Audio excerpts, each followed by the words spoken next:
A coalizão de frentes parlamentares do setor produtivo no Congresso Nacional criticou o pacote de medidas do governo Lula para recalibrar o decreto sobre o aumento do Imposto sobre Operações Financeiras, o IOF.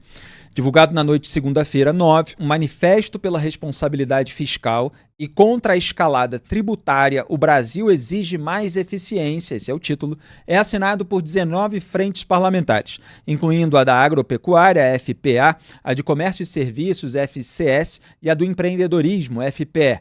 A coalizão expressa veemente indignação e profunda preocupação com as recentes medidas fiscais propostas pelo governo federal, em especial o acordo costurado em torno da recalibragem do IOF. O texto acrescenta, aspas, tais ações estão longe da real solução do problema, que passa pela inadiável redução da máquina pública com sustentabilidade fiscal, e aprofundam a asfixia econômica que já compromete a capacidade de investimento, a geração de empregos e a competitividade do nosso país.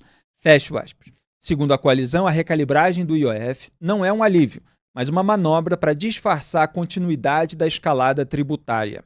O manifesto prossegue, aspas, as medidas compensatórias propostas, o fim da isenção de imposto de renda para LCIs e LCAs, as letras de crédito imobiliário e de crédito do agronegócio, o aumento da tributação sobre apostas esportivas, a padronização tributária do sistema financeiro e o possível aumento do IR sobre juros sobre capital próprio, o JCP.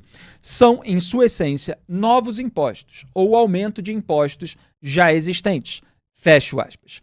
O nosso querido Bruno Musa, colaborador em matéria de economia aqui do Papo Antagonista, está presente virtualmente no nosso programa para comentar. Ele que é economista, professor, empreendedor, com um canal de YouTube, o youtube.com/Bruno_Musa, sua página de consultoria de investimentos, o brunomusa.com.br/investimento.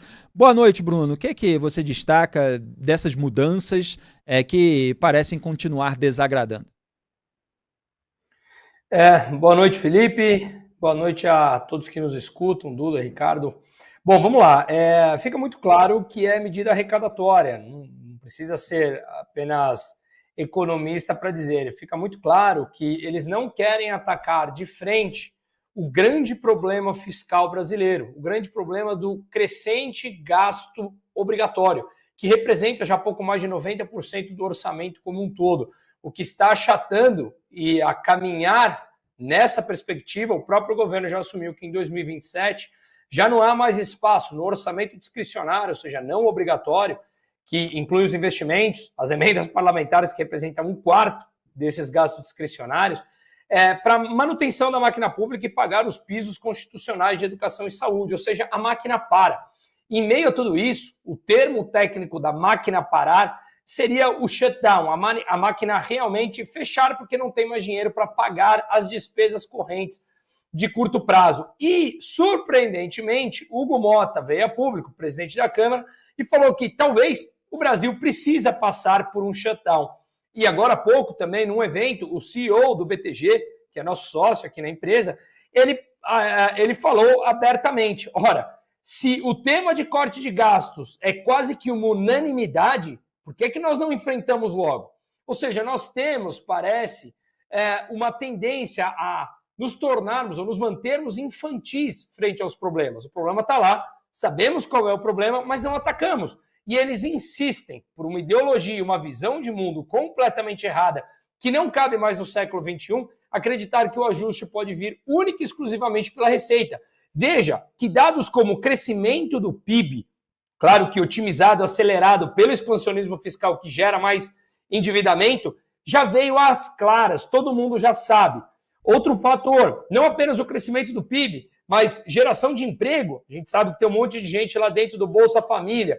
Ou seja, medidas que supostamente eram importantes lá atrás não estão mais chegando na ponta final. O PIB crescendo 2,5%, 3% com o expansionismo fiscal não está mais satisfazendo as necessidades da população. Ou seja, há uma divergência entre os números e o que a realidade mostra, que as pessoas estão impactadas pela inflação e o governo querendo acelerar o populismo, porque falta pouco para as eleições e tentar recuperar uma parte da sua popularidade. E em meio a isso, quando o mercado já percebe, todos percebem, que não há uma realidade entre os números e aquilo que você vê na vida real, eles aceleram ainda mais, trazendo aumento de IOF. Recuaram 1 hora depois parcialmente, agora tem que recuar, mas recuam, trazendo mais tributação e não reformas estruturantes na economia. É uma visão de passado que não cabe mais no Brasil de hoje e no mundo de hoje. Uma ideia completamente errada, né? Bruno, fora essa questão que a gente sempre aponta, evidentemente, que o governo Lula não corta gastos, não está preocupado com o equilíbrio das contas públicas, o Lula quer torrar dinheiro para se eleger. Qual é a camada da população mais atingida pelo aumento desses impostos? Quer dizer, LCI, LCA, JCP e essas outras medidas, elas atingem quem? A gente vê uma reação ali de agronegócio, mas a classe média também vai ter que pagar mais? Vamos, veja bem, eu fiz isso, foi o vídeo que eu fiz ontem, que eu subi ontem no meu canal. Essa super pergunta importante, Felipe, porque é claro que a narrativa do governo vem, ora, talvez só quem investe em LCI, em LCA, em CRI, em CRA será afetado, e outros instrumentos que eram isentos e não são mais, não serão mais, são afetados. E como grande parte da população não é investidora, então isso não traria consequências. Mentira, uma grande mentira. Veja bem, a caderneta de poupança, que na minha opinião não é um investimento, e quando a Selic está acima de 8,5%, que hoje está 14,75%, ela rende por volta de 0,5% ao mês mais TR. Isso vai dar 7,5% ao ano. Só que se você deixa dinheiro na caderneta de poupança, você poderia comprar título público que te paga 14,75% ao ano. Então o que acontece? A gente já tem um histórico de baixa poupança no Brasil, que agora está migrando para outros tipos de investimento. Só que a poupança é um dos instrumentos que financia a compra de imóveis, que afeta principalmente a camada mais baixa, a camada da classe média da população. A classe mais baixa, com Minha Casa Minha Vida, é beneficiada com juros subsidiados pela Caixa Econômica Federal e pelo Banco do Brasil, bancos públicos. Só que isso faz emprestar juros subsidiado leva a mais endividamento público. Então, parece que está sendo beneficiado aqui no financiamento, só que os preços de bens e serviços na sociedade sobem porque a moeda vem desvalorizando. Ou seja, a inflação corrói o teu poder de compra e, inclusive, o financiamento daqueles que acham que estão sendo beneficiados. Portanto, Felipe, quando você tem recursos mais escassos da poupança, você precisa de outros meios para financiar, por exemplo, empreendimentos imobiliários. Um desses instrumentos era a letra de crédito imobiliário ou o certificado de recebíveis imobiliários, que financia uma cadeia produtiva, ou melhor, uma cadeia, sim, produtiva de imobiliário.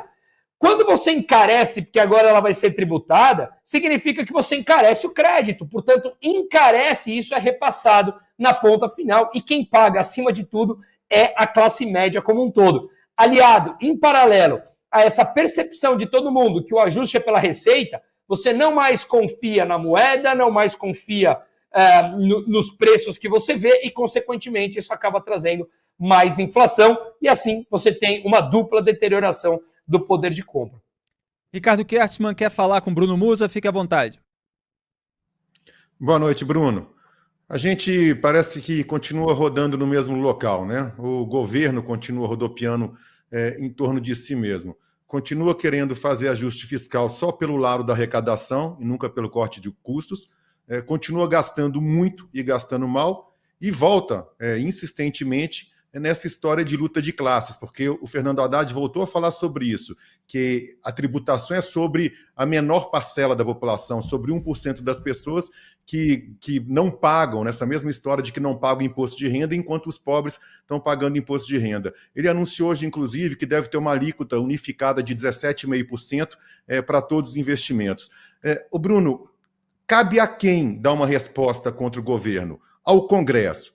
Só que o Congresso também é uma fonte de desperdício, é uma fonte de gastos que se apropria também de boa parcela do orçamento da União para gastar como quer. Cabe, então, única e exclusivamente a nós, a iniciativa privada, ao setor financeiro, ao setor produtivo, que, como você disse, vai pagar o pato sim, porque quando você tributar esses investimentos que fomentam o negócio agrário e fomentam também a construção civil, isso vai ter impacto.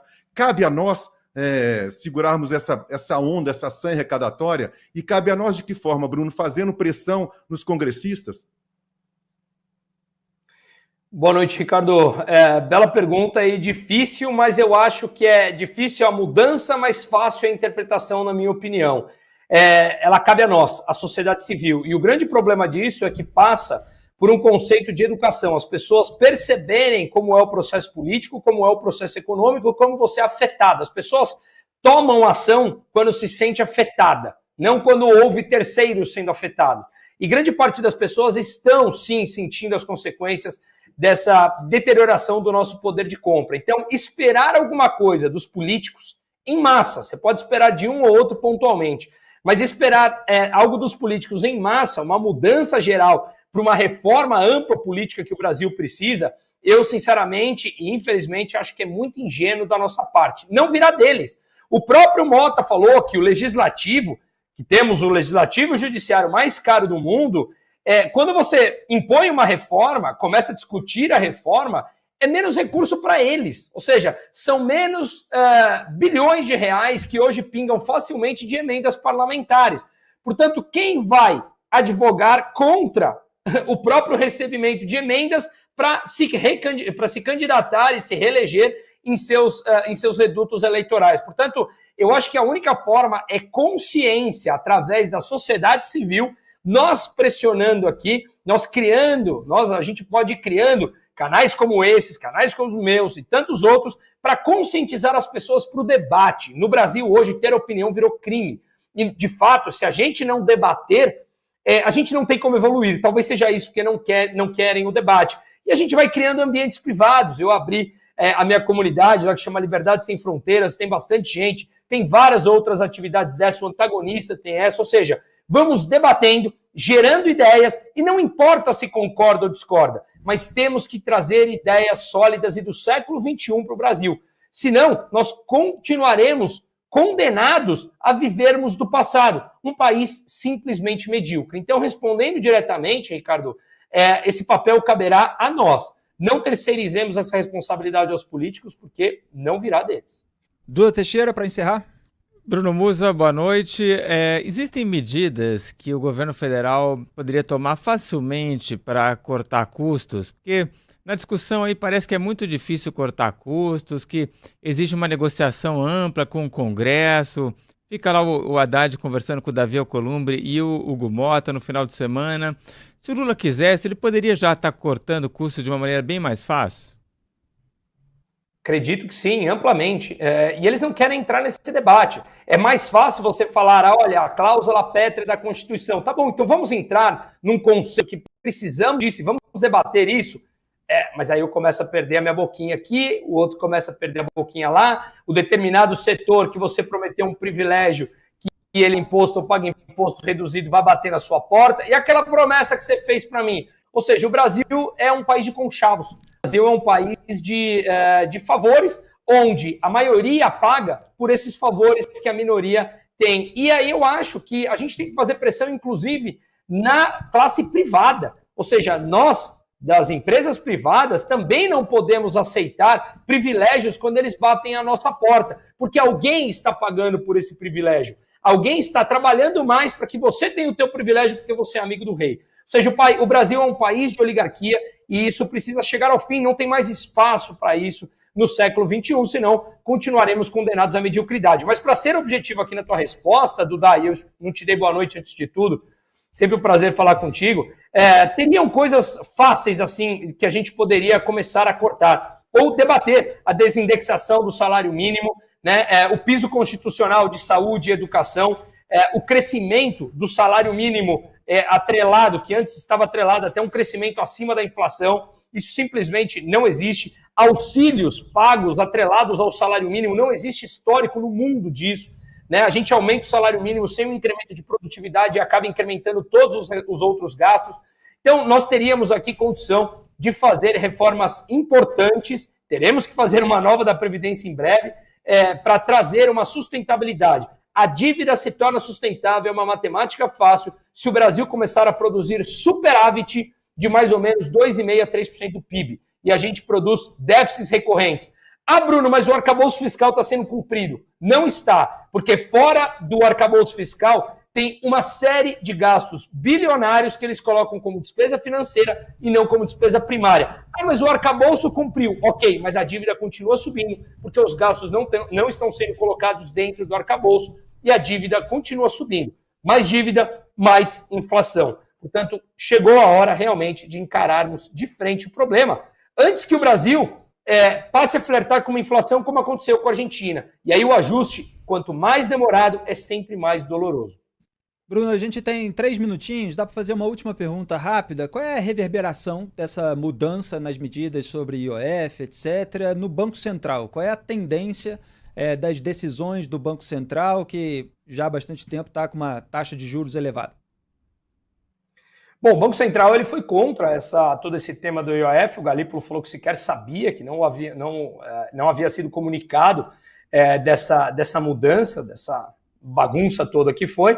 E hoje saíram dados do IPCA. E eu estava discutindo aqui na empresa hoje de manhã, né? O IPCA ele veio com dados mais saudáveis, mas como eu falei na primeira resposta, ele não replica a realidade da rua. A metodologia entrega, aquele número está correto dentro da metodologia, mas a verdade é que ele não representa o que grande parte dos brasileiros consomem. E o que grande parte dos brasileiros consomem está, sim, sendo corroído o poder de compra pela inflação. Então, é bem provável que o Banco Central, se não subir para 15, e se subir, eu acredito que já está chegando no fim, se não chegou já o fim do ciclo de aperto monetário, porque isso vai começar a impactar no crescimento, ainda mais que o governo terá que diminuir o expansionismo fiscal, então provavelmente trará uma desaceleração econômica, o que dá espaço para eles não precisarem mais subir a taxa de juros num nível tão acima do que a gente vê hoje.